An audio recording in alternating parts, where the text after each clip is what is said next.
Segundo, e que nossas vidas tinham se tornado incontroláveis.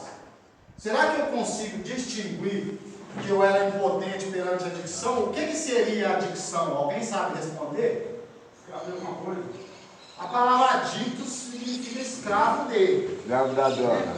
Da droga, escravo de comportamento, o que mais? Mulheres. Também. É tudo aquilo que me aprisiona. É tudo aquilo que nos aprisiona. Mas o que ele fala? Admitimos que éramos impotentes. Para mim entender o que significa impotente, eu preciso entender o que significa impotência. Alguém sabe me responder o que significa impotência, pessoal? Incapacidade. Né? E também, impotência, segundo a programação de Narcóticos Anônimos, significa nos drogarmos contra a nossa própria vontade. Então, quando fala que nós éramos impotentes perante a adicção, significa que nós não tínhamos, no geral, dá uma ajuda, por favor. Significa, pessoal, que nós não tínhamos mais, controle sobre a situação. Diferente do que muitas pessoas pensam, Sr. Teodoro, que as coisas estavam sob o nosso controle, que as coisas estavam dominadas. Quando a gente faz um primeiro passo bem feito, a gente começa a entender que literalmente nós tínhamos perdido o controle sobre a situação. Que situações seriam essas? Alguém sabe me falar? O principal deles, né, é a perda de controle sobre qualquer tipo de substância que pudesse alterar a mente ou o humor. Mas através do uso de drogas, vem acarretando várias consequências. Consequências, o que seriam essas consequências? Consequências familiares, que a gente estava conversando hoje. Brigas, prisões, perdas de relacionamento, perdas de emprego, perda da dignidade, perda do caráter, da liberdade. Isso tudo, da liberdade, isso tudo consequência de quê? De um uso de algum tipo de substância que por um período de tempo, ou por anos, ou por sei lá o quê, chega e domina e aprisiona essa pessoa, tarjando essa pessoa como um cachaceiro, molhado, e falando em meio de grupos, né, um adicto, um escravo de algo. Então, quando eu passo o primeiro passo, eu preciso dar uma prioridade, pessoal, para que eu venha entender. Primeiro, eu tenho que admitir. O que é admitir? Jogar a toalha. Né? É entender que a minha vida tinha perdido o controle. É eu entender que eu não tinha mais o controle da situação, Sr. Teodoro. Ao contrário do que muitas pessoas pensam, ou dizem, ou agem semelhante a isso, né? Mas eu não precisava estar aqui.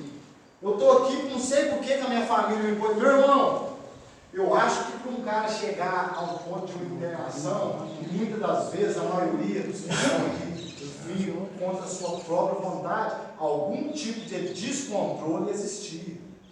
Eu falei para o Ricardo hoje, nós não somos totalmente inocentes e também não somos totalmente culpados, mas nós precisamos assumir a nossa parcela de culpa nessa situação. Com a negação, né? Negação, Sueli. Parar de transferir essas responsabilidades para familiares, para esposa, para terceiros, e entender que quem precisa admitir? Sou eu. Que eu era impotente perante a adicção. Aí vem a segunda parte. Fala assim, e que nossas vidas tinham se tornado incontroláveis. Na verdade, estaríamos nos sobrecarregando se admitisse apenas um deles. Porque como que eu vou admitir que eu sou impotente perante a adicção e não vou admitir que a minha vida tinha se tornado incontrolável? Não tem como. Sabe? Eu preciso, pessoal, para mim fazer um primeiro passo bem feito e entender o que é perda de controle, eu preciso admitir essas duas situações que foram divididas no cabeçalho do primeiro passo.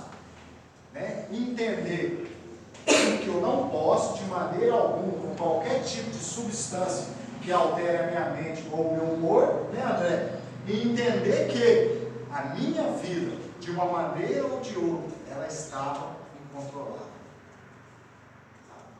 Porque às vezes, num momento não sei se é de remorso, ou de rebordose, ou de ressaca, eu acho que isso já aconteceu com a maioria, se não com todos, né? Às vezes o cara está quase morrendo de overdose, às vezes o cara está quase dando um piripaque de álcool, ele pede ajuda.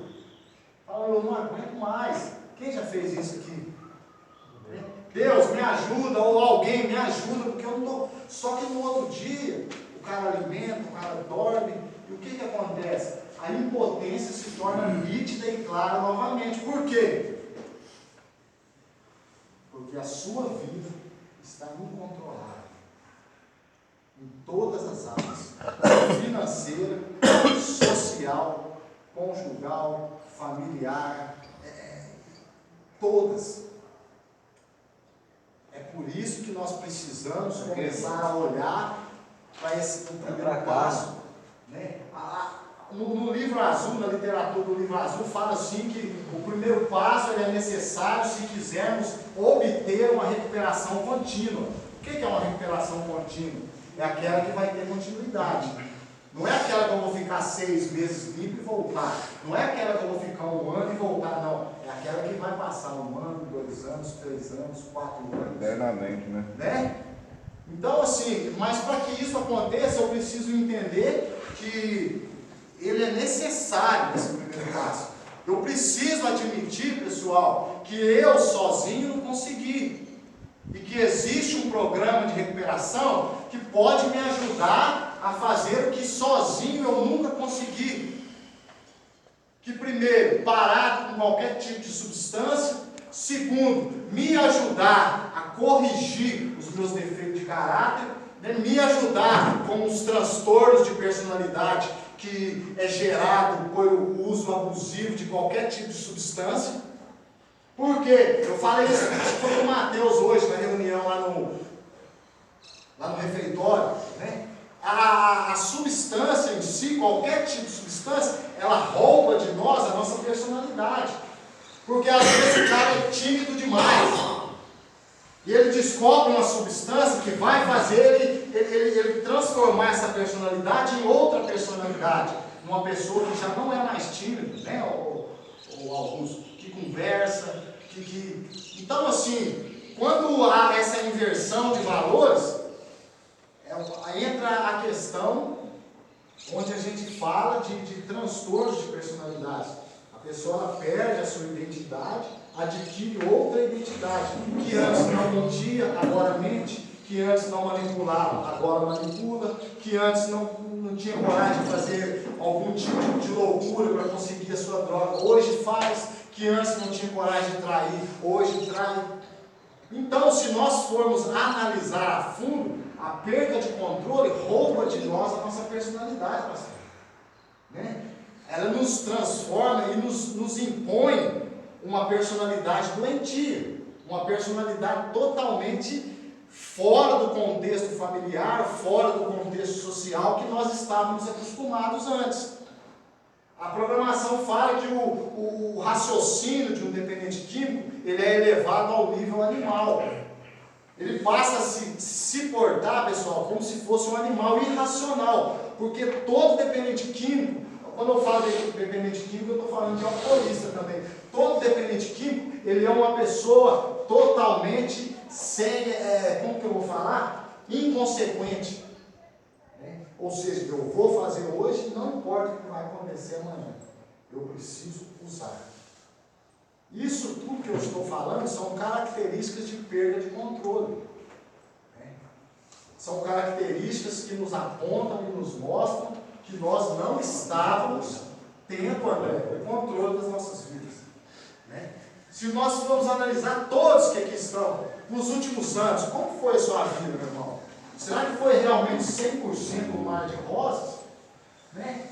Os mais jovens, os mais velhos, Né? Quantos empregos que se foram embora, quantas namoradas que se foram embora, quantos nãos nós recebemos na cara, quantos, sabe, humilhações talvez passaram, né? de próprios familiares. Isso tudo são características de perda de controle e que só vão começar a mudar a partir do momento que eu admitir que eu era impotente perante a adicção, perante a dependência química, perante essa destruição, né, que o uso contínuo de substância acarretou nas nossas vidas.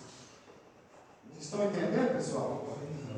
Então fala assim, nossa perda de controle é a evidência da impotência. Geralmente existem dois tipos: a perda de controle externa, que pode ser vista pelos outros, e a perda de controle interno ou pessoal. A perda de controle externa é geralmente identificada por fatos como prisão, desemprego, problemas familiares. Alguns membros da nossa Irmandade já foram presos, outros nunca conseguiram manter um relacionamento de qualquer tipo por mais de alguns meses. Alguns de nós fomos abandonados pela família com o pedido de nunca mais voltar a procurá-la. Então a perda de controle externa é aquela que é vista, Raimundo, pelas pessoas. São as atitudes que eu estou fazendo, são as atitudes do que eu estou plantando hoje, né? Os defeitos de caráter, a mentira, a manipulação, a arrogância, a prepotência, a autossuficiência, são esses defeitos aflorados que as pessoas que estão mais próximas de mim começam a ver em nós, e muitas das vezes elas, o que elas fazem? Se afastam. A perda de controle externo é vista, é o que acontece de ser visto pelas pessoas. Né? Tem família que abandona, tem família que põe o cara dentro da clínica simplesmente para ficar livre do problema, não quer saber se vai recuperar ou não. E assim, meu irmão, quem ainda não chegou nesse estágio, se não parar hoje, se não admitir hoje, vai chegar, cara. Vamos estar julgando praga, isso é realidade. Porque a doença da adicção, da dependência química, ela é progressiva. O que quer dizer isso? Ela vai progredir. Mesmo com a abstinência, Juninho, da substância, mesmo quando você corta o uso, a doença continua progredindo se você deixar. Porque é uma doença que age em cima de comportamentos. E os comportamentos adictivos são os que vão nos levar à volta ao uso. Então assim, fala, Johnny, o que está acontecendo? A perda de controle externo, né? É por isso que a Organização Mundial de Saúde fez uma pesquisa e foi comprovado, Teodoro, que um dependente químico consegue prejudicar no mínimo 23 pessoas que estão à sua volta. O que seria isso? Pega a sua vida, Teodoro, e começa a analisar. Né? Quantas pessoas que foram prejudicadas pelo nosso uso de drogas? Aí você coloca assim, as pessoas mais próximas: esposa, irmão, pai, mãe, tio, primo, vizinho da direita, vizinho da esquerda. Então foi feito um estudo. Então um dependente químico só o Aníbal conseguia prejudicar no mínimo 23 pessoas que conviviam à sua volta. Isso significa o quê? Perda de controle externo. Aníbal, esse dado de 23 pessoas falou do dependente químico. No caso do adicto, se ele tiver um comportamento de adicção, mesmo sem a droga, ele consegue causar essa tendência toda? Eu acredito que sim, Cássio. Eu acredito que sim, por quê? Porque o uso de drogas, o uso de qualquer tipo de substância ou de álcool, ele vai muito mais além do que o uso. Porque assim, existem pessoas que bebem socialmente. Acredito eu que possa existir até pessoas que usem algum tipo de substância socialmente. Acredito que exista, né, Augusto? Pessoas que consigam controlar. O que diferencia o adicto das pessoas normóticas ou normais são duas características. Quem sabe quais são as características? Compulsão e obsessão. O quê? Compulsão e obsessão. Isso que diferencia um adicto de uma pessoa normal. Porque o adicto, tudo que ele faz em Demais. excesso. Desgovernabilidade. Então o adicto, tudo que ele quer demais. Tudo que ele faz demais. Isso que diferencia de uma pessoa normal. Né? Uma vez que ele começou, ele não consegue, tá bom, mas parar. Isso que vai diferenciar, Silvio. Entendeu, Inácio? Então, assim, pode ser, você quis dizer o seu caso também, né? Pode ser que os seus comportamentos compulsivos e obsessivos tenham causado também uma codependência familiar. Né? O que seria essa codependência familiar? É a sua família ficar escrava dos seus comportamentos e adoecer com a sua doença. É louco isso, não é? Não, eu conheço gente assim também. E segunda-feira você joga na segunda-feira. Então, o que diferencia o adicto, pessoal? É o quê? Compulsão e obsessão. Alguém identifica com esse tipo compulsivo e obsessivo? Se você fosse beber uma pinga, você conseguia ficar só numa pinga, quem bebia? Não. Secar seu barril, né? Aí já vai outro. Entendeu? Então, assim, isso que nos diferencia de uma pessoa normal. É por isso que é necessário a admissão. É por isso que é necessário entender que as nossas vidas tinham se tornado incontroláveis. Tinham se tornado o quê, pessoal? Incontroláveis. Quem consegue admitir isso no dia de hoje? Todo mundo. Então, assim, a perda de controle interno ou pessoal é geralmente identificada pelo nosso sistema de crenças falsas e doentias sobre nós mesmos, sobre o mundo em que vivemos e sobre as pessoas às quais nos relacionamos. Podemos acreditar que somos inúteis, podemos acreditar que o mundo gira ao nosso redor, não somente que deveria girar, mas que o fato de gira.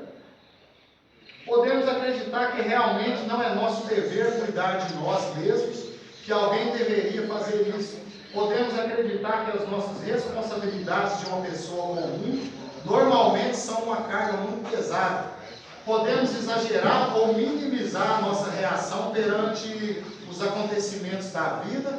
Nossa inconstância emocional é geralmente a maneira mais óbvia de identificar a perda de controle pessoal. Então, a perda de controle interno pessoal é geralmente identificada pelo nosso sistema de crenças falsas e doentias sobre nós mesmos. Alguém sabe especificar o que seriam essas crenças falsas e doentias ao nosso respeito mesmo? Eu tenho controle, eu posso mais um pouco, eu consigo parar a hora que eu quiser, uma só me faz mal. Como eu posso parar de fumar maconha, mas posso beber, como eu posso parar de tirar e fumar maconha. Isso são alguns exemplos de falsas crenças que nós criamos a respeito de nós mesmos. Como se diz aquela música, está dominado, está tudo dominado. Esquenta a cabeça não, Marcos Braga, porque ele está tudo sob controle. Só que na verdade o cara está só afundando. A lama vai na canela, depois vai no joelho. Quem não chegou, toma cuidado para não chegar no pescoço igual chegou lá um dia. Entende? Então, assim, tem que tomar cuidado. Às vezes a pessoa fala, eu cheguei no fundo do poço, mas o poço ainda tem água limpa. Tem que tomar cuidado para não chegar no fundo da fossa. Já viu como é que é aquela fossa ali? Aí, meu irmão, sabe? É por isso que as coisas hoje, Jonathan, tem que ser levadas a sério. É por isso que eu preciso começar a olhar para mim, admitir que quem errou lá fora fui eu, admitir que eu estou aqui simplesmente porque os meus atos e os meus comportamentos inadequados e adictivos e doentios me trouxeram para cá e fazer o primeiro passo bem feito. Porque a perda de controle pessoal, ela é identificada pelas essas falsas crenças, que eu consigo controlar, que eu consigo parar o que eu quero. Às vezes o casamento está destruído, o cara fala, não esquenta a cabeça não, está tudo sob controle. Né? O auto-engano, ele faz a pessoa se afundar cada vez mais. Sabe? O orgulho faz a pessoa afundar cada vez mais, porque o orgulho não deixa a pessoa olhar para si e ver que realmente ela precisa de ajuda. E a recuperação só vai começar a acontecer na sua vida o dia que você julgar a toalha. E falar, não, realmente, não dá. Realmente, eu preciso colocar um ponto. Agora, enquanto o cidadão continuar olhando sua volta e achando que ele fez tudo, e o único certo é ele, né? Ele não vai chegar